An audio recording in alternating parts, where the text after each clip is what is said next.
I visited an ICE facility outside of Dallas, and over 70% of them were classified as the lowest threat level, as never having a criminal record at all. But yet they were there because of the color of their skin. There was not a probable cause. They're not a threat to this country. They have no criminal history at all. None of us want a recreation of 9/11, but we also do not want, under any level, the trampling of our constitutional rights and the legal system of due process. Director Kent, you talked about what keeps you up at night. I believe you said, we don't know who came into the country in the last 4 years. And we've cited several times in this hearing that about 15 to 20 million people came into this country under the last administration. And something that you said actually shocked me. You said that 18,000 known and suspected terrorists entered into the country during the Biden administration. Is that correct? That's correct.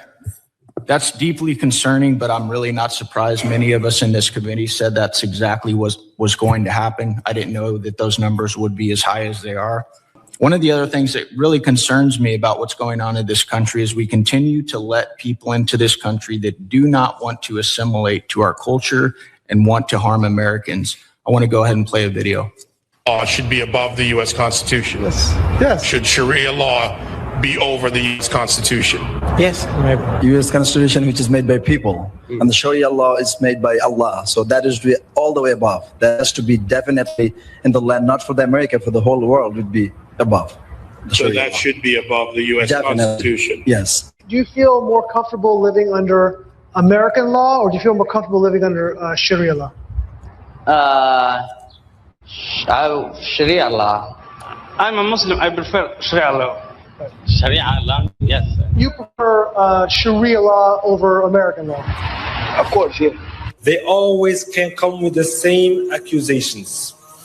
This speaker supports death penalty for homosexuals. This speaker supports death penalty for this crime or that he is homophobic.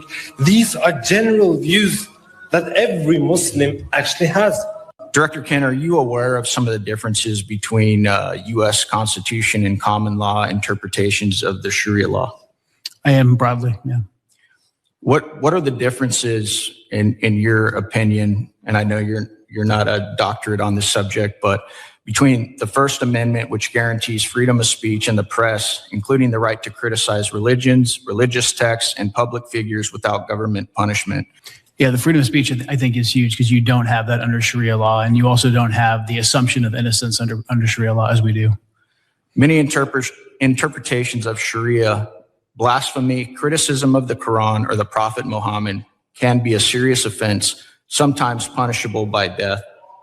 Director Kent, are you aware that when we invite people into this country and they become citizens, they swear an oath to defend and support the Constitution and the laws of the United States of America and against all enemies, foreign and domestic? Yes. What do you believe the long-term consequences will be if the United States continues admitting individuals who either openly reject assimilation into American civic culture or who falsely swear an oath to uphold the Constitution despite having no intention of honoring it? We simply won't have a country anymore as we know it. I think we can look to Europe and to the UK to see exactly where this leads.